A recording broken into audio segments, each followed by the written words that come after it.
Hello friends, welcome back to our channel. Friends, ముందుగా ఈ సీరియల్లో ఏం జరగబోతుందో తెలుసుకుందామా? ఇక వీడియోలోకి వెళ్ళినట్లయితే వేదవతి రామరాజును చూసి చాలా బాధపడుతూ ఉంటుంది. ఒరే పెద్దోడా, మీ నాన్నకి ఏదైనా జరిగితే నేను ప్రాణాలతో ఉండనురా అని వేదవతి అనగానే అప్పుడు నర్మద, ఏంటత్తా అలా మాట్లాడతావు? మామయ్యకి ఏమీ కాదు, మీరు భయపడకండి అని నర్మద అంటుంది. అప్పుడు వేదవతి, బాధపడకుండా ఎలా ఉండమంటావే? దీనికంతటికి కారణం ఆ అమూల్య విశ్వాగాడితో వెళ్ళిపోవడం వల్లే కదే ఇప్పుడు మీ మామయ్య ఈ హాస్పిటల్లో ప్రాణాపాయ స్థితిలో ఉన్నాడు.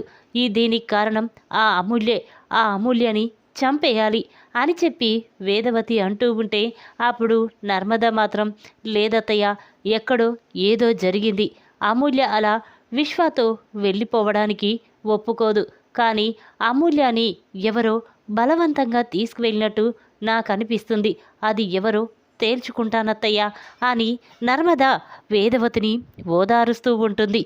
ఇక ఆ మాటలు విన్న చందు చాలా కోపంగా, అమ్మ, దీనికంతడం కారణం ఆ అమూల్య వల్లే నాన్న ఈ హాస్పిటల్లో ప్రాణాలతో పోరాడుతున్నాడు అని చెప్పి చాలా కోపంగా ఆ అమూల్య సంగతి చెప్తాను అని ఇక చందు అక్కడి నుంచి వెళ్ళిపోతూ ఉంటాడు. ఇక అది చూసిన తిరుపతి, ఒరే చందు, వద్దురా, ఇప్పుడు గొడవలు వద్దు అని ఎంత ఆపాలని ప్రయత్నించినా తిరుపతి ఆపకపోవడంతో ఇక ధీరజ్, ఏంటి మావయ్య అనగానే ఇక చందు గురించి తిరుపతి ధీరజ్కి చెప్తాడు. దాంతో ధీరజ్, సాగర్ అందరూ కూడా చందు వెనకాలే ఫాలో అవుతూ ఉంటారు. ఇక చందు వెంటనే భద్రావతి ఇంటికి వెళ్ళి అమూల్య అని గట్టిగా పిలుస్తూ ఉంటాడు. ఆ మాటలు విన్న అమూల్య చాలా సంతోషపడుతూ వెంటనే చందు దగ్గరికి వస్తుంది. ఇక అమూల్యను చూసిన చందు చాలా కోపంగా అమూల్య చెంప పగలగొడతాడు. అది చూసిన అందరూ కూడా ఒక్కసారి షాక్ అయిపోతారు. ఇక ధీరజ్, సాగర్ అక్కడికి వస్తారు. అన్నయ్య, ముందిక్కడి నుంచి వెళ్దాం పద, ఇప్పుడు మనం ఇక్కడ ఏమీ మాట్లాడొద్దు పద అన్నయ్య అంటూ ఉంటే అప్పుడు చందు, ఒరేయ్, నేనిక్కడికి వచ్చింది ఈ అమూల్యని చంపేయడానికి. దీనికంతటి కారణం ఈ అమూల్య. ఈరోజు నాన్న హాస్పిటల్లో ఉన్నాడంటే దానికి కారణం ఈ అమూల్య, విశ్వ ఇద్దరే. ఇది వాడితో వెళ్ళిపోవడం వల్లే కదరా నాన్న ఈ పరిస్థితుల్లో ఉన్నాడు. దీన్ని చంపేస్తే ఏ గొడవ ఉండదు. దీన్ని కన్న కూతురు కంటే ఎక్కువగా చూసుకున్నాడు. తనలో వాళ్ళ అమ్మని చూసుకుని మురిసిపోయాడు నాన్న. కానీ ఇది మాత్రం నాన్నని మోసం చేసి మనల్ని అందరినీ కాదని వీడితో వచ్చేసింది అని చందు అంటూ ఉంటాడు. ఆ మాటలు విన్న అమూల్య చాలా బాధపడుతూ ఉంటుంది. ఇక అది చూసిన చందు, ఎందుకు ఇంకా బాధపడుతున్నావు? మేమందరం బాధపడాలనే కదా మమ్మల్ని ఇలా చేశావు అని చందు అంటూ ఉంటే అప్పుడు భద్రావతి, ఒరేయ్, ఇప్పటికైనా అర్థమైందారా? మీ వాళ్ళు మొత్తం ఇలానేరా? ఇప్పుడు మీరేదో మంచి పని చేసినట్టు మీ చెల్లెలనెందుకురా తప్పు పడుతున్నారు అని భద్రావతి అనగానే అప్పుడు అమూల్య కోపంతో, చూడు, ఇది నా కుటుంబం విషయం, మీరిలా తలదూరిస్తే ఊరుకోను. తను నా అన్నయ్య, నన్ను కొడతాడు, చంపేస్తాడు, మీకు అవసరం లేదు అని అమూల్య అంటూ ఉంటే అప్పుడు భద్రావతి, చూడు, నువ్వు పెళ్ళి కాకముందు రామరాజు కూతురివి, ఇప్పుడు పెళ్ళి అయ్యింది, ఈ ఇంటి కోడలివి. అలాంటిది నీ మీద చేయి చేసుకుంటే ఎలా చూస్తూ ఊరుకుంటాననుకున్నా? ముందు వీళ్ళిక్కడికి రావడమే తప్పు. ఏయ్, ముందు బయటికి నడవండ్రా అనగానే అప్పుడు చందు, చూడు, మేం బయటికి వెళ్ళడానికి వచ్చాం, ఇక్కడ ఉండిపోవడానికి రాలేదు. కానీ నిన్ను ఎవరిని బ్రతకనివ్వం. మా నాన్నకి ఏదైనా జరగాలి, మిమ్మల్తో ప్రాణాలతో ఉంచాం అని చందు అంటూ ఉంటే అమూల్య ఒక్కసారి స్టన్ అవుతుంది. ఏంటన్నయ్య, ఏం జరిగింది అనగానే అప్పుడు ధీరజ్, ఇంకా అన్నయ్య ఏంటి? మా ప్రాణాలు తీయడానికే నువ్వు వీడితో వచ్చేసావు.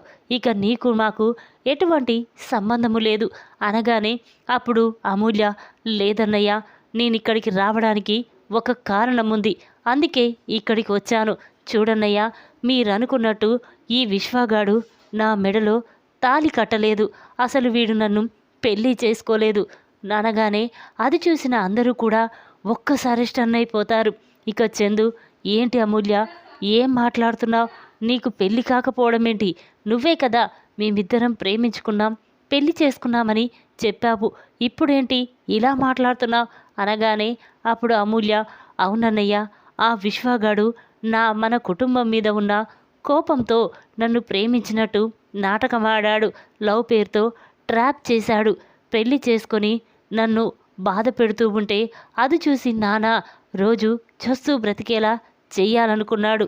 అంతేకాదు, నాకు పెళ్ళైతే ఎక్కడ నేను వీడి చేయి జారిపోతానని ఇక వల్లి వదినతో చేతులు కలిపి నన్ను బయటికి తీసుకొచ్చాడు. వల్లి వదిన ద్వారే నన్ను కిడ్నాప్ చేసి ఇక్కడికి తీసుకొచ్చాడు. రోజంతా రాత్రంతా రూమ్లో ఉంచాడు.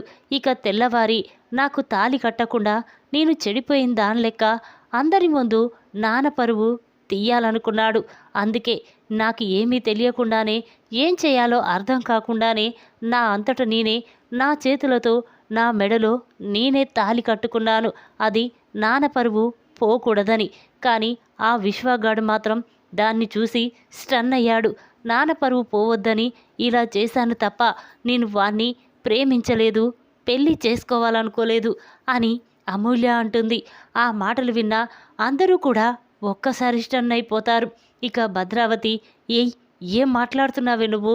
అంటే నీ మెడలో విశ్వ తాళి కట్టలేదా? నీ అంతట నువ్వే నీ చేతులతో తాళి కట్టుకొని పెళ్ళయిందని నాటకమాడుతున్నావా అని భద్రావతి అనగానే అప్పుడు అమూల్య, అవును, నా అంతట నేనే తాళి కట్టుకున్నాను. అది మా నాన్న పరువు కాపాడడం కోసం.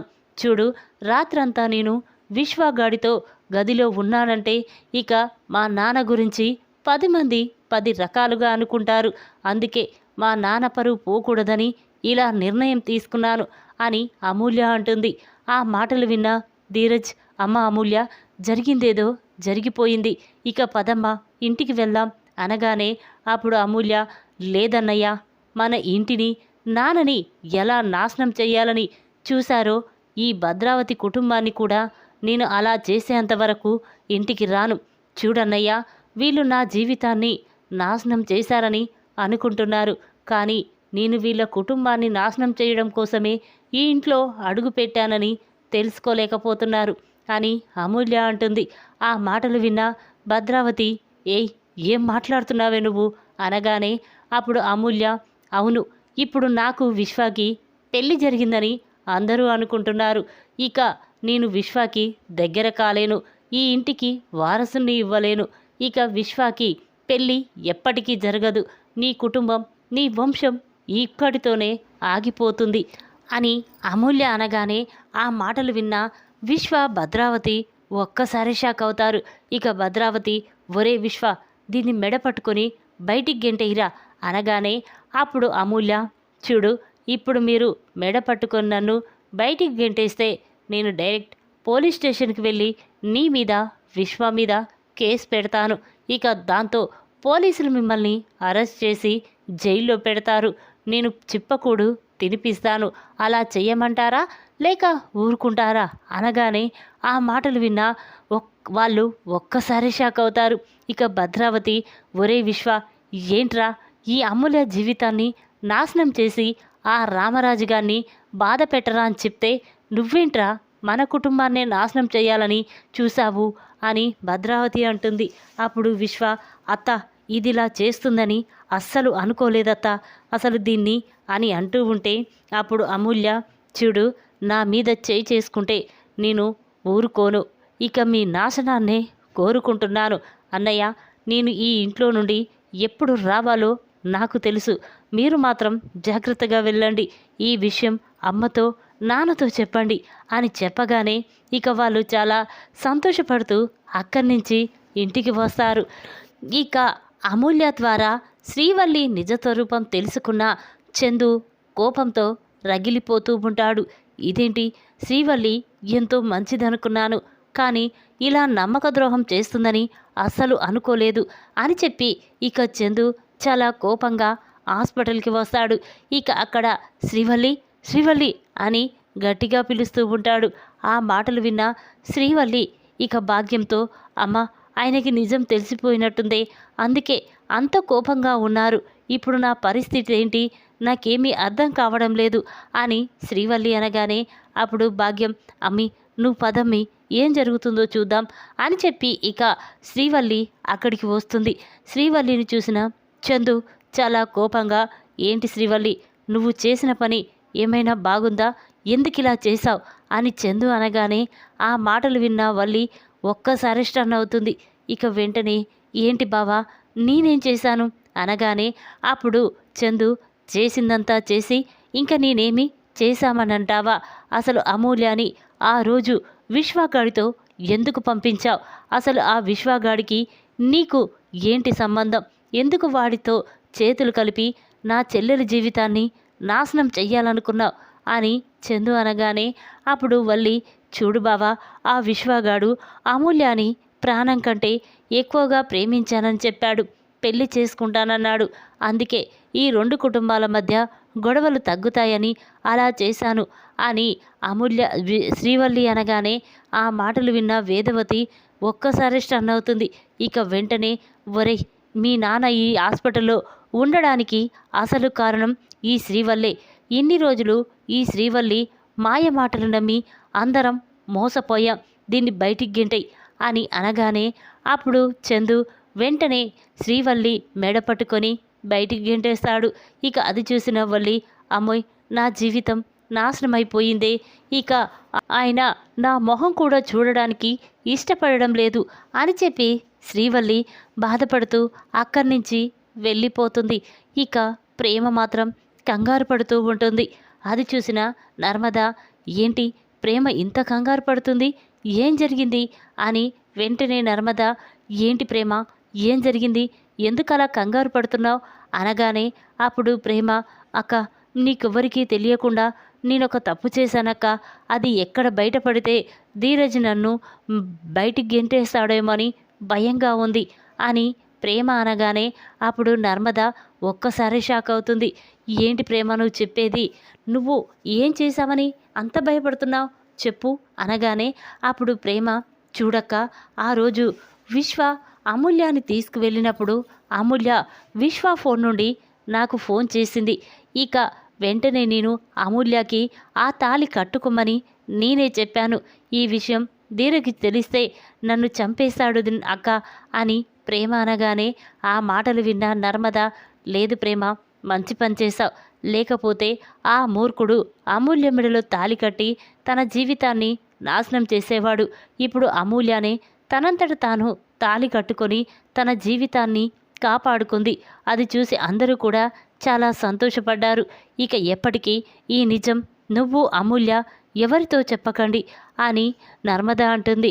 అప్పుడు ప్రేమ, ఏమో అక్క, నాకు మాత్రం చాలా భయంగా ఉందక్క అని అంటూ ఉంటే అప్పుడు నర్మద, లేదు ప్రేమ, నీవేమీ భయపడకు, పద అని చెప్పి ఇక నర్మద ప్రేమని అక్కడి నుంచి తీసుకువెళ్తుంది. విశ్వ ఒంటరిగా కూర్చొని అమూల్య గురించే ఆలోచిస్తూ ఉంటాడు. అసలు దీని వెనక ఎవరున్నారు, ఎందుకు దీనికి ఇంత ధైర్యం వచ్చింది, అయినా నేను తాళి కట్టకుండా తన చేతులతో తను తాళి కట్టుకొని ఎందుకు ఈ ఇంటికి వచ్చింది, దీని వెనక ఎవరో ఉన్నారు, అయినా ఆ రోజు దీని దగ్గర ఫోన్ కూడా లేదు, ఎవరు చెప్పుంటారు, ఏమైనా ఎవరితో మాట్లాడి ఉండవచ్చునా అని విశ్వ అనుకుంటూ వెంటనే విశ్వాకి ఒక ఆలోచన వస్తుంది. ఆ రోజు ఫోన్ అమూల్య పక్కనే పడేసి వెళ్ళిపోయాను, మరి ఎవరైనా ఫోన్ చేసి ఉంటారా అని చెప్పి వెంటనే విశ్వ తన ఫోన్ తీసి ఆ ఎవరికి ఫోన్ చేసిందో చూస్తూ ఉంటాడు. ఇక ఇంతలోనే విశ్వకి ఫోన్కి ప్రేమ ఫోన్ రావడంతో, అంటే ఆ రోజు ప్రేమ నాకు ఫోన్ చేసింది, కానీ నేను లిఫ్ట్ చేయకున్నా ఎవరు మాట్లాడేవారు అంటే అమూల్యనే, అంటే అమూల్యకి ఈ ఐడియా ఇచ్చింది ప్రేమేనా అని చెప్పి ఇక విశ్వ చాలా కోపంగా వెంటనే తన ఫోన్ తీసి ప్రేమకి ఫోన్ చేస్తాడు.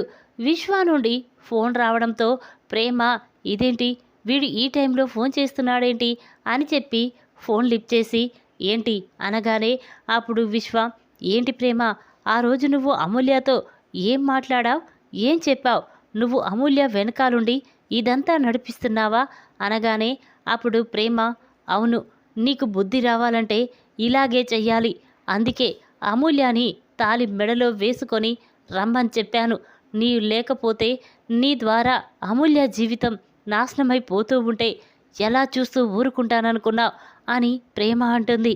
ఆ మాటలు విన్న విశ్వ ఒక్కసారి షాక్ అయిపోతాడు. ఏంటి ప్రేమ, నాకంటే ఎక్కువ ఆ అమూల్య అయిందా?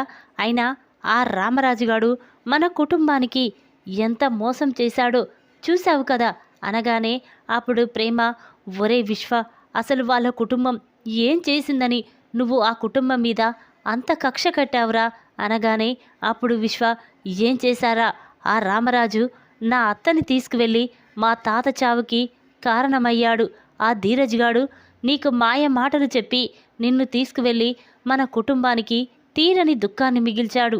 అందుకే ఆ కోపం పగతోనే నేను అమూల్యాని అలా తీసుకువెళ్ళాను అనగానే అప్పుడు ప్రేమ, ఒరే విశ్వ, నీకు నిజం తెలియక నువ్విలా మాట్లాడుతున్నావు. అసలు ధీరజ్ నన్ను తీసుకువెళ్ళలేదు, బలవంతంగా పెళ్లి చేసుకోలేదురా. అసలు ఏం జరిగిందంటే నేను కళ్యాణ్ అనే అబ్బాయిని ప్రేమించాను, పెళ్లి చేసుకోవాలనుకున్నాను. ఇక ఆ రాత్రి డబ్బు నగలతో ఇంట్లో నుండి వాడితో పారిపోయాను. ఇక వాడు నన్ను మోసం చేశాడు. డబ్బు నగలు తీసుకొని నన్ను వేరే వాళ్ళకి అప్పజెప్పి అక్కడి నుంచి పారిపోవాలనుకున్నాడు. ఇక ఇంతలోనే హోటల్కి పోలీసులు వచ్చారు. ఎక్కడ నేను బ్రోతల్ కేసు కింద అరెస్ట్ అవుతానోనని అది చూసిన వేదవతి అత్త నాకు ధీరజ్ చేత తాళి కట్టించి నా జీవితాన్ని కాపాడిందిరా అని ప్రేమ అనగానే ఆ మాటలు విన్న విశ్వ ఒక్కసారి షాక్ అయిపోతాడు. ఇక వెంటనే, ఏంటి ప్రేమ నువ్వు చెప్పేది నిజమా అనగానే అప్పుడు ప్రేమ, అవునరా విశ్వ, నేను చెప్పేది నిజం. కానీ నువ్వు మాత్రం అమూల్యాని జీవితంతో ఆడుకున్నావు కదరా అని ప్రేమ అంటూ ఉంటే ఇక వెంటనే నిజం తెలుసుకున్న విశ్వ ఫోన్ పెట్టేస్తాడు.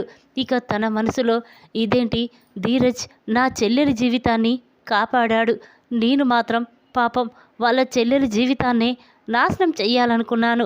భద్రావతి అత్త మాటలు విని నేను కూడా రామరాజు కుటుంబం మీద పగ పెంచుకున్నాను అని విశ్వ బాధపడుతూ, లేదు, ఇక నుండి నేను అమూల్యాని చాలా సంతోషంగా ఉంచాలి, జాగ్రత్తగా చూసుకోవాలి.